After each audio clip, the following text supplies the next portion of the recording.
नाज़रीन अस्सलाम वालेकुम। सियासत टीवी के खुसूसी प्रोग्राम में आपका खैर मकदम है। मैं मोहम्मद रियाज अहमद और मेरे साथी अशरिया से। मेरा नाज़रीन, जहाँ तक ब्रेकिंग न्यूज़ का सवाल है तो आप अच्छी तरह जानते हैं कि कई खबरें हमारे पास मौजूद हैं और सबसे अहम खबर ऐसा लगता है कि अमेरिका और हिंदुस्तान के जो ताल्लुकात में तल्ख मोड़ आया है, लेकिन वज़ीर-ए-आज़म नरेंद्र मोदी ने उस तल्ख मोड़ पर जिस तरह खामोशी अख्तियार की, उस पर जिस तरह उन्हें अपोजिशन की तनकीद का निशाना बनना पड़ा है, अब ऐसा लगता है कि वज़ीर-ए-आज़म नरेंद्र मोदी अमेरिका पहुँच गए हैं और अमेरिका में वो ट्रंप से मुलाकात करेंगे। और आप अच्छी तरह जानते हैं कि ट्रंप किस तरह लोगों को, खास तौर पर हुकूमतों को डरा रहे हैं, धमका रहे हैं, कभी टैरिफ के नाम पर तो कभी आप देखेंगे कि किसी खलीज के नाम पर, तो किसी, आप अंदाजा कीजिए कि मुल्क के नाम पर वो डराने लगे हैं, धमकाने लगे हैं। यहां तक कि इसराइल की तायद व हिमायत में उन्होंने ये तक कह दिया है कि अगर हफ्ते तक इसराइली यरगमालियों को हमास रिहा नहीं करता, आज़ादी नहीं कर देता, तो फिर समझिए कि वो गजा को जहन्नुम बना देंगे। यानी धमकियों पर धमकियां देते जा रहे हैं और ऐसा लगता है कि ट्रंप नहीं बल्कि मिस्टर धमकी बन गए हैं। और आपको ये भी बताना ज़रूरी है कि वज़ीर-ए-आज़म नरेंद्र मोदी के बारे में ये कहा जा रहा है कि एजेंडे में जो अहम बात है वो ये है कि किस तरह इंडियन जो इमिग्रेंट्स हैं उनके मफादात का तहफ़्फ़ुज़ किया जाए। आप अच्छी तरह जानते हैं कि किस तरह हिंदुस्तान के 104 इलीगल इमिग्रेंट्स को अमेरिकी फौजी तैयारे में लाया गया। उनके हाथों में हथकड़ियां और पैरों में बेड़ियां थे और अमेरिका ने ये नहीं सोचा कि वो हिंदुस्तानियों की बेइज्जती कर रहा है। हालांकि हिंदुस्तान एक अजीम मुल्क है, सबसे बड़ा कंज्यूमर मार्केट है और हिंदुस्तान और अमेरिका के अच्छे ताल्लुकात भी है। अब अंदाजा कीजिए ये अमेरिका का रवैया है और हिंदुस्तान के जो वजीर आजम है नरेंद्र मोदी, जो बार बार अजीब गरीब बातें करते हैं ट्रंप की तरह, तो उनकी खामोशी आप देखिए कि किस तरह वो खामोशी अख्तियार करते हैं। हिंदुस्तान की अमेरिका तौहीन करता है, हिंदुस्तानियों की तौहीन करता है और उनके हाथों में हथकड़ियां पहनाता है, पैरों में बेड़ियां पहना देता है। लेकिन अफसोस की बात यह है कि वज़ीर आज़म का मुंह नहीं खुलता। अब यह कहा जा रहा है कि वज़ीर आज़म के दौरे अमेरिका के मौके पर अमेरिकी सदर डोनाल्ड ट्रंप ने जो 10% टैरिफ्स आयद करने का, हिंदुस्तानी दरामदात पर टैरिफ्स आयद करने का ऐलान किया था, उससे दस्तबरदारी इख्तियार की है, उस ऐलान को वापस लिया है और उसके जवाब में हिंदुस्तान ने वाज़ेह तौर पर ब्रिक्स ममालिक को कह दिया है कि वो डी डॉलराइजेशन यानी डॉलर के खिलाफ या डॉलर के मुतबादिल के तौर पर अपनी करेंसी जो नाफिज करने की बात की जा रही थी उस से दूर होता है, उसे कबूल नहीं करता, उसे मुस्तरद करता है। तो अब अंदाजा कीजिए कि अपने मफादात के तहफ़्फ़ुज़ के लिए तो हर मुल्क को ये काम करना चाहिए, लेकिन हर मुल्क का एक इज़्ज़त नफ्स होती है और इज़्ज़त नफ्स से अगर आपको मजरूह हो रही है इज़्ज़त नफ्स, तो फिर समझिए कि आपको टिट फैट टैट का जवाब देना चाहिए। लेकिन ऐसा लगता है कि हमारी हुकूमत ने घुटने टेक दिए हैं अमेरिका के सामने और वज़ीर आज़म के दौरे यानी ट्रंप से बातचीत से कबल ही ये ऐलान कर दिया गया है कि हम ब्रिक्स के जो मंसूबा है उससे इत्तेफाक नहीं करते और उस मंसूबे में शामिल नहीं है, जबकि चीन, रूस और ईरान ने ऐलान कर दिया है कि हम इस मंसूबे को आगे बढ़ाएंगे। जी अशरिया सर, जिस तरह आपने बोला कि जब आज मुलाकात होने वाली है ट्रंप की और हमारे देश के प्रधानमंत्री नरेंद्र मोदी जी की, मुझे लगता है सबसे पहला जो सबसे पहली चीज़ जो होगी बात करने की, वो जो माइग्रेंट अभी आए हमारे वहाँ से, जी उनके हाथों में हथकड़ी, पैरों में बेड़ियाँ पड़ी थी और उनके जो बयानात सामने आ रहे हैं वो कहीं ना कहीं आपको इस तरह लग रहा है कि कोई बहुत ही बड़ा जुर्म करके कोई इंसान आता है तो उसके साथ ये चीज़ें होती हैं।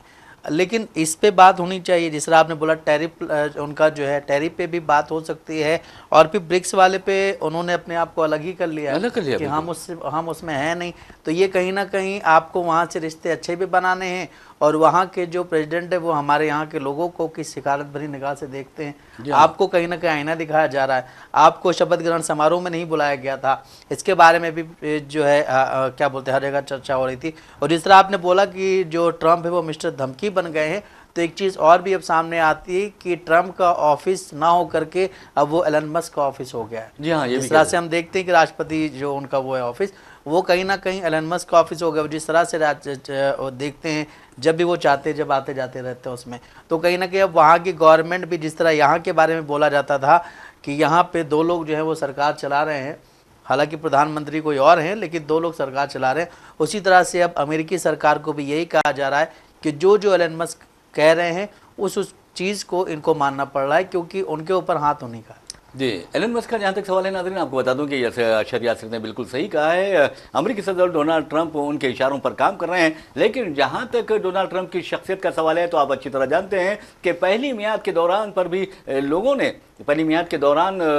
लोगों ने इस बात का, और ख़ासतौर पर जो माहिरीन नफ्सियात थे, इस बात का खदशा जाहिर किया था कि डोनाल्ड ट्रंप की जो जहनी हालत है या नफ्सियाती तौर पर वो इतने मुस्तहकम नहीं है जो अमेरिकी सदर को होना चाहिए। और आप देखेंगे कि डोनाल्ड ट्रंप कभी फ़लस्तीनियों को जहन्नुम बनाने, इलाके को जहन्नुम बनाने की धमकियां दे रहे हैं, हमास को डरा रहे हैं, धमका रहे हैं, और हुकूमतों को भी धमकाने की कोशिश कर रहे हैं। यहाँ तक कि आपने देखा कि किस तरह सऊदी शहजादा मोहम्मद बिन सलमान ने $600 अरब की सरमायाकारी करने का ऐलान किया अमेरिका में, तब कहीं जाकर वो खुश हुए। लेकिन ट्रंप को ये समझ लेना चाहिए कि अमेरिका जो पहले हुआ करता था वो अमेरिका नहीं रहा, और अमेरिका सुपर पावर भी बाकी नहीं रहा। इसलिए नहीं रहा कि तालिबान ने जिस अंदाज में अमेरिका को शिकस्त फाश दी और जलील ख़ार करके रख दिया, उसके बाद मैं समझता हूं कि अमेरिका अपने आप को सुपर पावर अमेरिका को नहीं कहना चाहिए। अमेरिकी जो अवाम है उसे हम सलाम जरूर करते हैं, क्योंकि अमेरिकी अवाम इंसाफ पसंद है। लेकिन आपने देखा कि ट्रंप सिर्फ और सिर्फ खातिल लोगों की हिमायत करते जा रहे हैं। मिसाल के तौर पर आप देखेंगे कि 70,000 से ज़ायद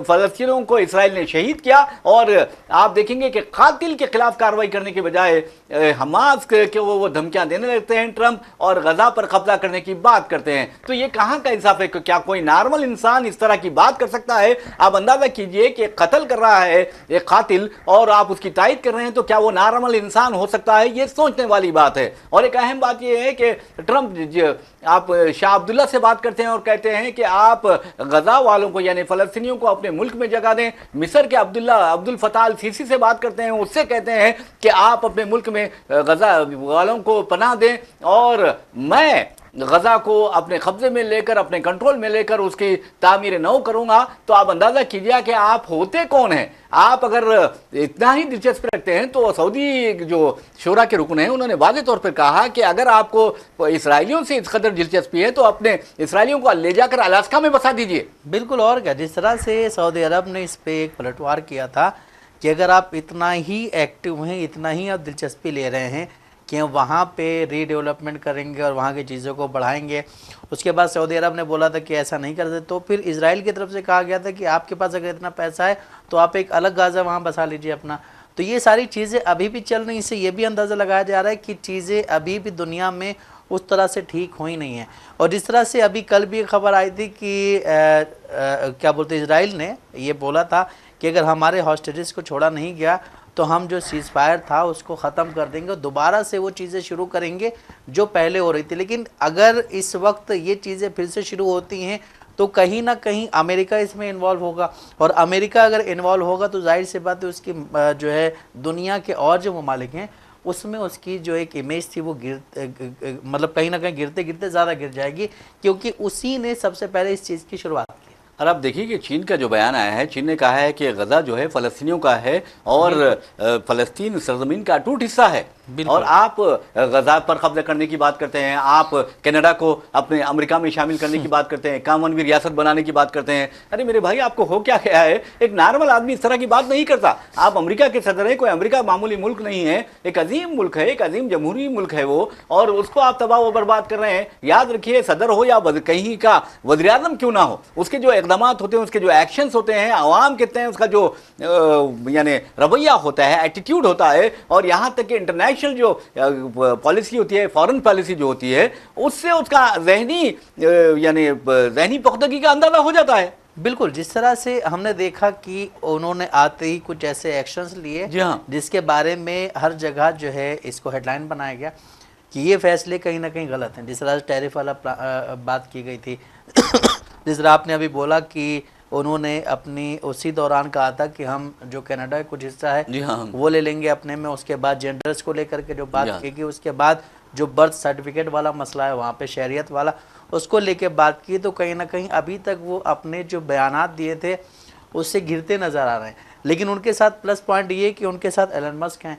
एलन मस्क उनको हर तरह से बचाने की कोशिश कर रहे हैं, और अभी भी कल भी वीडियो वायरल हुआ है कि वो ऑफिस में आए थे अपने बेटे को लेकर के, बहुत सारी चीज़ें हुई, क्या क्या चीज़ों पे चर्चा हुई ये भी सामने नहीं आया। लेकिन हम बात कर रहे हैं, आज हमारे देश के प्रधानमंत्री नरेंद्र मोदी जो हैं वो जा कर के डोनाल्ड ट्रंप से मुलाकात करेंगे, और डोनाल्ड ट्रंप से मुलाकात करने के बारे में ये भी कहा जा रहा है कि ट्रंप जो है नरेंद्र मोदी जी के बहुत अच्छे दोस्त हैं। जिस तरह उन्होंने यहाँ पे एक प्रोग्राम किया था, उसके बाद वहाँ पे नरेंद्र मोदी दोस्त जी थे हाँ दोस्त थे, लेकिन उनको बुलाया नहीं गया, ये उनके दिल पे लगा होगा। लेकिन उससे ज़्यादा मुझे लगता है कि हिंदुस्तान के लिए जो चीज़ें ख़राब हुई वो जब वहाँ से 104 लोग आए हैं। अगर मोदी जी ये कहते हैं या बीजेपी ये कहती है कि उन्हें बुलाया नहीं गया, ये गलत किया, तो दूसरी जगह पे ये भी बोलना चाहिए कि उन सब चीज़ों से ज़्यादा एक इंसान से ज़्यादा जो वैल्यू होती है वो देश की होती है। और देश के लोगों को इस तरह अगर छोड़ा गया, आप इतने बड़े देश हैं, आप कहते हैं कि हम जो है विश्व गुरु बनेंगे, वहीं एक छोटे से देश के लोग जो है जो वहाँ की सरकार है वो अपना प्लेन भेजती, उनको बाइज्जत वहाँ से लेके आती, लेकिन आप अपना प्लेन क्यों नहीं भेज पाते हैं? उसके बाद जयशंकर जा करके वहाँ बोलते हैं कि हाँ ये गलती हुई है, इसके बारे में हम इसकी वो कर रहे हैं, लेकिन आप कब करेंगे? चीज़ें हो गई हैं, उन लोगों को काफ़ी परेशानी हुई है। और अगर आप हिंदुस्तान में रोज़गार नहीं दे रहे हैं, हिंदुस्तान में अगर आप रोज़गार नहीं देंगे तो फिर लोग यहाँ से वहाँ जाएंगे।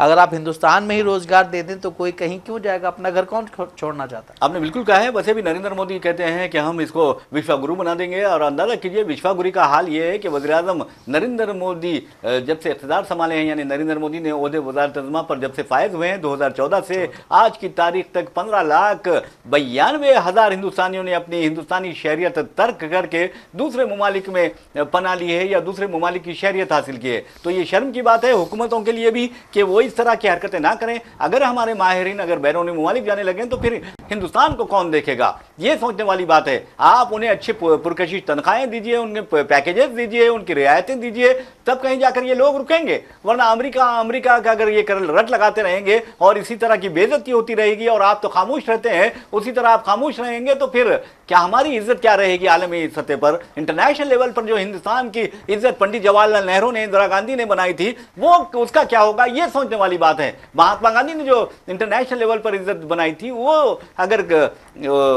उसको नुकसान पहुंचेगा तो क्या होगा? अब अफसोस की बात है हमारे वज़ीर-ए-आज़म नरेंद्र मोदी ये तक नहीं जानते। हालिया अरसे के दौरान उन्हें मालूम हुआ है कि गांधी जी फिल्म गांधी की वजह से हिंदुस्तान दुनिया भर में मकबूल हुए हैं। जबकि आप अंदाजा कीजिए कि गांधी जी उस वक्त मकबूल हो चुके थे जब वो साउथ अफ्रीका या पहुंचे थे और वहां उन्हें ट्रेन में उनके साथ बदतमीजी की गई थी सिर्फ उनके जिल्द के रंग की वजह से। तो तब से मशहूर हो गए थे गांधी जी, और वज़ीर-ए-आज़म को ये नहीं मालूम कि गांधी जी कब से मशहूर हुए। हालांकि गांधी जी भी गुजरात से ताल्लुक रखते हैं, मोदी जी भी गुजरात से ताल्लुक रखते हैं। तो कहने का मतलब यह है कि हमारे जो बीजेपी कायदीन है उन्हें जरूर हिंदुस्तान की तारीख, हिंदुस्तानी मुजाहिदीन आज़ादी की तारीख का मुताला करना चाहिए। सर, जिस तरह आपने अभी एक बात की थी कि हिंदुस्तान में 2014 से लेकर के 2025 तक 15,92,000 लोग जो हैं वो हिंदुस्तान से शहरियत छोड़ करके दूसरी जगह जा चुके हैं। हाँ, बिल्कुल। और जिस तरह से 2014 से 2012 से लेकर के 2014 तक जब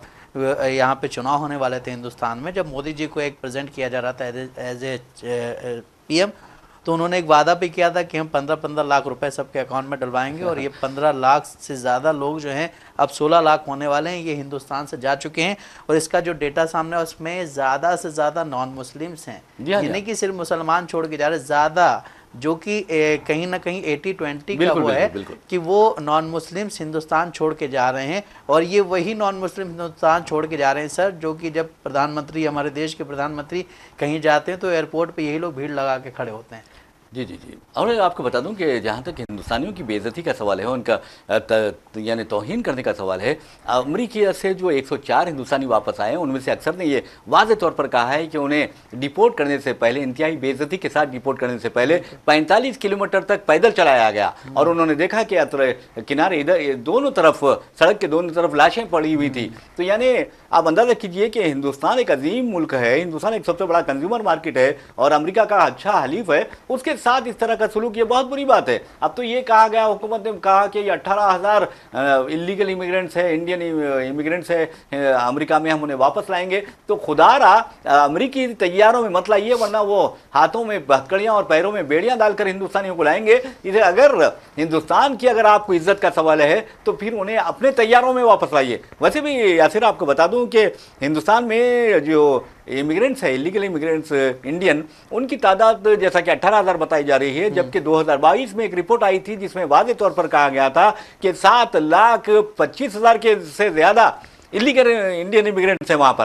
तो इनको इसका मतलब पता नहीं, हमारे जो विदेश मंत्री हैं उनको ये डाटा सामने नहीं आया उनके। अरे कई आपको बता रहा हूँ ना, वो इंटरनेशनल लेवल पर आया है ये। अब आप एक ये भी देखिए कि लोग जो हैं कितने ज़्यादा मिस इन्फॉर्म कर रहे हैं लोगों जी हाँ, को, ठीक है।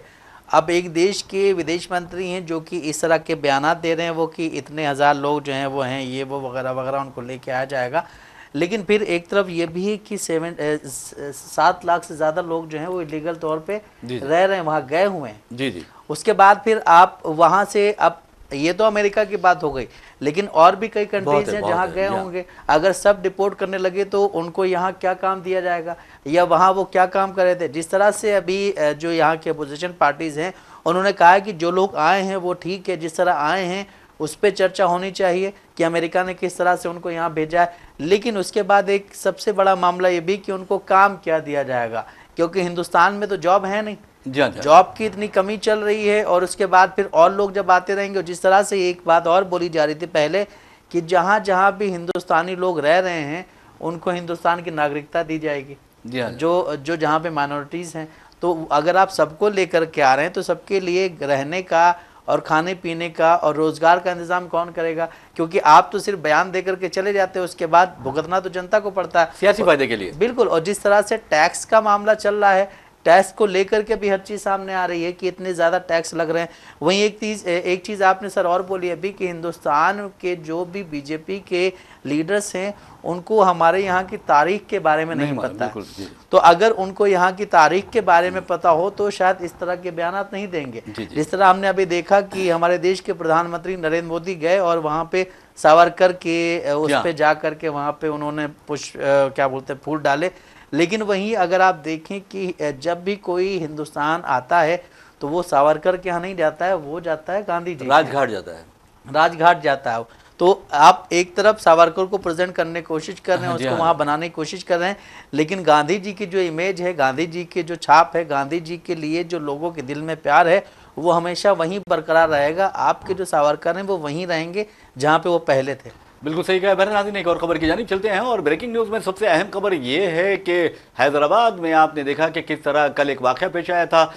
हैदराबाद का एक इलाका है टप्पा चबूतरा, और टप्पा चबूतरे के करीब झिर्रे में ये वाक़या पेश आया था। वहाँ के एक मंदिर में गोश्त का टुकड़ा मिला था। गोश्त का टुकड़ा नहीं था बल्कि 2.5 किलो गोश्त, 250 ग्राम्स का एक वो टुकड़ा था। और उसके बाद आप देखेंगे कि बीजेपी कायदीन किस तरह यानी हरकत में आ गए थे, किस तरह की बातें कर रहे थे और कह रहे थे कि पुलिस हकीकी मुजरिमीन को छिपाने की कोशिश कर रही है, और उनका इशारा किसकी तरफ था आप अच्छी तरह जानते हैं। तो बहरहाल राजा सिंह ने भी ये बात कही और इस बात को लेकर पुलिस को शदीद तनकीद का निशाना बनाया कि पुलिस किसी खाती को गिरफ्तार नहीं कर रही है। जबकि आप देखेंगे कि आज तेलंगाना में जो बैरूनी सरमायाकारी हो रही है, आज तेलंगाना जिस तरक्की की राह पर गामजन है, उसकी सबसे अहम वजह है यहाँ पर कम्युनल वायलेंस नहीं होता है, यहाँ अमन होता है, यहाँ सुकून होता है, यहाँ लॉ एंड ऑर्डर का मसला नहीं है, यहाँ जियो और जीने दो की पॉलिसी अपनाई जाती है। और पंडित जवाहरलाल नेहरू ने हैदराबाद की तहजीब को देखते हुए, यहाँ की गंगा जमनी तहजीब की तारीफ करते हुए कहा था कि ये एक मिनी इंडिया है, यानी एक छोटा हिंदुस्तान है।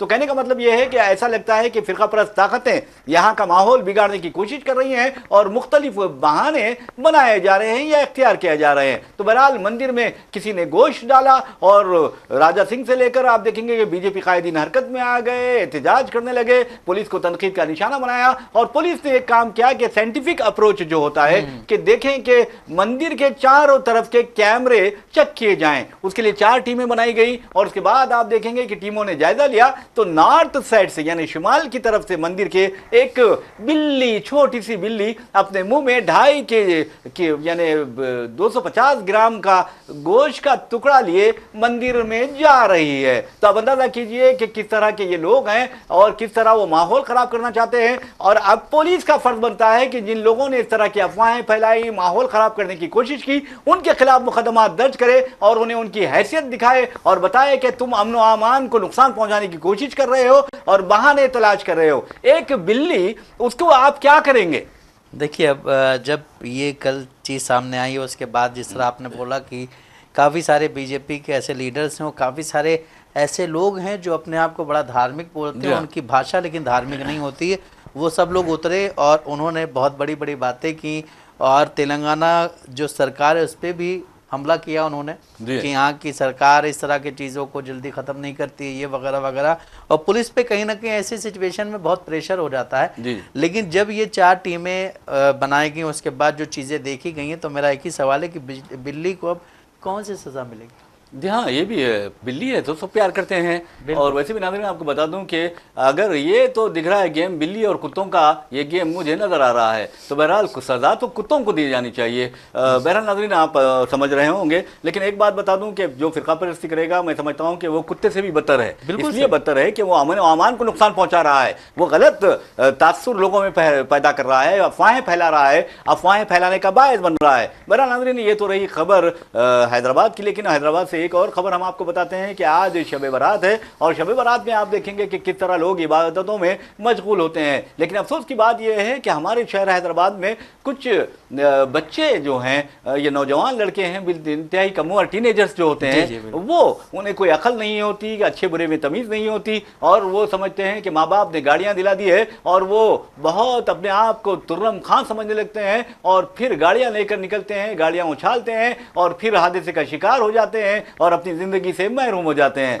तो गम किसको होता है? सबसे ज्यादा गम माँ बाप को होता है। और ये गलती किसकी होती है? माँ बाप की होती है, क्योंकि वो ये नहीं देखते कि बच्चे कहाँ जा रहे हैं, क्यों जा रहे हैं, क्या बच्चा गाड़ी लेकर जा रहा है, और एक गाड़ी पर कितने बच्चे बैठ रहे हैं, किस तरह के वो आवाज़ें कर रहे हैं, चीखो पुकार कर रहे हैं। इस्लाम ऐसा नहीं है। इस्लाम में बहुत ही सादगी है, इस्लाम बहुत आसान है, और इस्लाम दुनिया को अमन का, सुकून का पैगाम देता है, और हम सुकून बर्बाद करने नहीं आए हैं। माँ बाप को यह सोचना चाहिए, और ख़ास तौर पर आज जो बच्चे गाड़ियां लेकर निकल रहे हैं, उन्हें गाड़ियां लेकर निकलने से मना करना चाहिए, गाड़ियों को लॉक डाल देना चाहिए।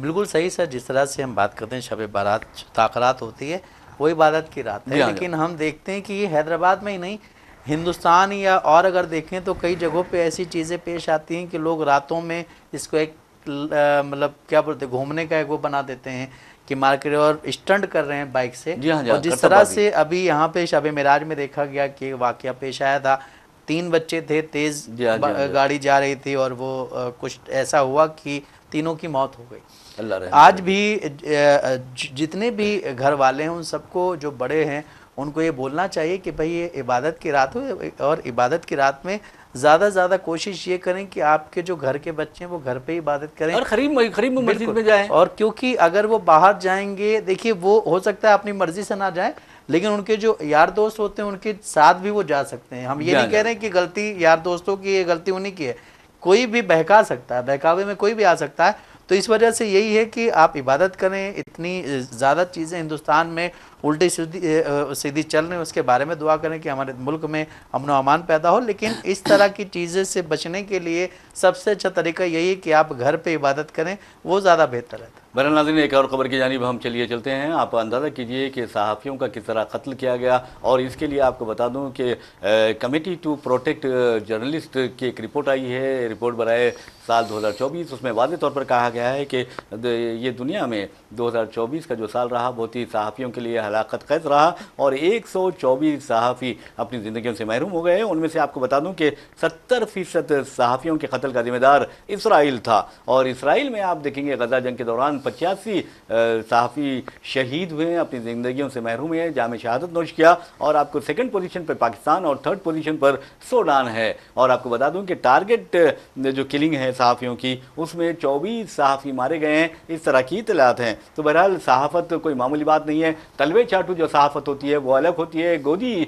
जो मीडिया होता है वो अलग होता है। और आपको बता दूं कि जहाँ तक गोदी मीडिया का सवाल है, अब आप देखिए कुछ घंटे के बाद एक तरफ जैसे ही वज़ीर-ए-आज़म नरेंद्र मोदी अमेरिकी सदर ट्रंप से मिलेंगे, तो उसके बाद जो चीखो पुकार शुरू होगी, ऐसा लगेगा कि हिंदुस्तान बहुत बड़ी जंग जीत चुका है। और ये कहा जाएगा कि वज़ीर-ए-आज़म नरेंद्र मोदी ने ट्रंप को ये कहा, ट्रंप से वो कहा, और ट्रंप ने वज़ीर-ए-आज़म नरेंद्र मोदी के सामने सर झुका दिया। इस तरह की बातें आएंगी, और आप देखेंगे कि किस तरह के 30 मार खां की बातें होंगी, आप अंदाजा कर सकते हैं। क्यों? आप देखेंगे कि जब आदमी, एक भूखा आदमी गुर्बत के मारे, भूख के मारे सड़क पर कुत्ते का गोश्त खाता है, तो ये गोदी मीडिया को शर्म आने की बजाय, गोदी गोदी मीडिया खामोशी इख्तियार करती है और वज़ीर-ए-आज़म नरेंद्र मोदी के जो नाकामियां होती हैं उस पर पर्दा डालती है, और जो कामयाबियां होती है, मामूली कामयाबी होती है, तो उसे बहुत बड़ी कामयाबी बनाकर पेश करते हैं। आप अंदाजा कीजिए कि गोदी मीडिया ने हाथों में हथकड़ियां, पैरों में बेड़ियों वाला जो वाकया हिंदुस्तानियों के साथ पेश आया, उस पर कोई ज्यादा रोशनी नहीं डाली, उस पर खामोशी यानी बल्कि मुजरिमाना खामोशी इख्तियार की। और अब आज देखेंगे कि जैसे ही वज़ीर-ए-आज़म नरेंद्र मोदी अपने सीने से लगाएंगे, अपने गले से लगाएंगे ट्रंप को, तो फिर उसके बाद आप देखेंगे कि किस तरह गोदी मीडिया कहेगा कि ये दोनों की दोस्ती सदाबहार है, एवरग्रीन दोस्ती है, एक दूसरे के एक जान दो गालिब है, इस तरह की वो बात करेंगे। तो कहने का मतलब ये है कि मीडिया का ये फर्ज बनता है कि इंसाफ की बात करे। बहरहाल नाज़रीन, और एक खबर की जानिब हम आपको लिए चलते हैं। अशर यासिर, आप ये बताइए कि मिस्र और उर्दून ने वाज़ेह तौर पर कह दिया है कि हम फ़लस्तीनियों को गजा से निकाले बगैर, उनकी बेदखली के बगैर तामीर नौ चाहते हैं। बिल्कुल सही। जिस तरह से अभी जो बात हुई थी उसमें बोला गया है कि हम उन लोगों को बिना निकाले हुए उनके लिए हम काम करेंगे, जी। वहाँ पे काम करेंगे, और वहाँ पे काम करके कहीं ना कहीं उनकी जो वहाँ पे डेवलपमेंट होना, जिस तरह से भी बोला ट्रंप ने कि हम उनको निकाल करके डेवलपमेंट करेंगे, लेकिन उनका ये कहना है कि हम वहाँ पे विदाउट एनी उससे हम वहाँ पे डेवलपमेंट करेंगे और वहाँ के लोगों को कहीं ना कहीं बहुत ज़्यादा उससे वो मिलेगी सहूलियत। लेकिन जिस तरह से आपने भी एक बात कही थी कि कितने जर्नलिस्ट को मारा गया है, तो सबसे पहले हिंदुस्तान में जो जंग आज़ादी थी उसमें जो सबसे पहले जर्नलिस्ट थे मौलाना मोहम्मद बाकिर, उनको तोप के मुंह पे रख के गोली उड़ा दिया गया था। जो जिस तरह से किया गया। तो सहाफ़त के बारे में अगर बात की जाए तो सहाफ़त जब हम लोग पढ़ रहे थे तो हमने यही पढ़ा था कि एक आपको एज ए न्यूट्रल रहना है, ना आपको इधर जाना ना उधर जाना। लेकिन आज जिस तरह से सहाफ़त हो रही है और जिस तरह से गोदी मीडिया है या तलवे चाटने वाले सर आपने बोला, तो उसके ज़्यादा लोग जो हैं दीवाने हैं। बल्कि जो सीरियस सहाफ़त करते हैं, जो कि अपने प्रोग्राम में कोई हाय हुल्ला नहीं करते हैं, उनके प्रोग्राम को भी कहीं ना कहीं लोग प्रमोट करते हैं, लेकिन एड्स का मसला भी हो जाता है। अब जिस तरह से आप देखें कि कुछ ऐसे चैनल्स हैं जहां पे 7 बजे से लेकर के रात 10 बजे तक वही चिल्पुकार मची रहती है, नफरत का बाजार गर्म रहता है, मुर्गा लड़ाई होती, वही जो प्रवक्ता होते हैं, स्पोक पर्सन इधर से उधर जा रहे होते हैं, उधर से इधर आ रहे होते हैं। इन सब चीज़ों से बचने के लिए आप सीधे तौर पर अपनी सहाफ़त करें। और सहाफ़त इतना ईजी नहीं है जितना सोचा जाता है, इतना आसान भी नहीं इस तरह सोचा जाता। बिल्कुल सही बात कही है। वैसा आपने मौलवी मोहम्मद बाकर का नाम लिया, शहीद सहाफ़त का नाम लिया, हम उन्हें सलाम करते हैं और ये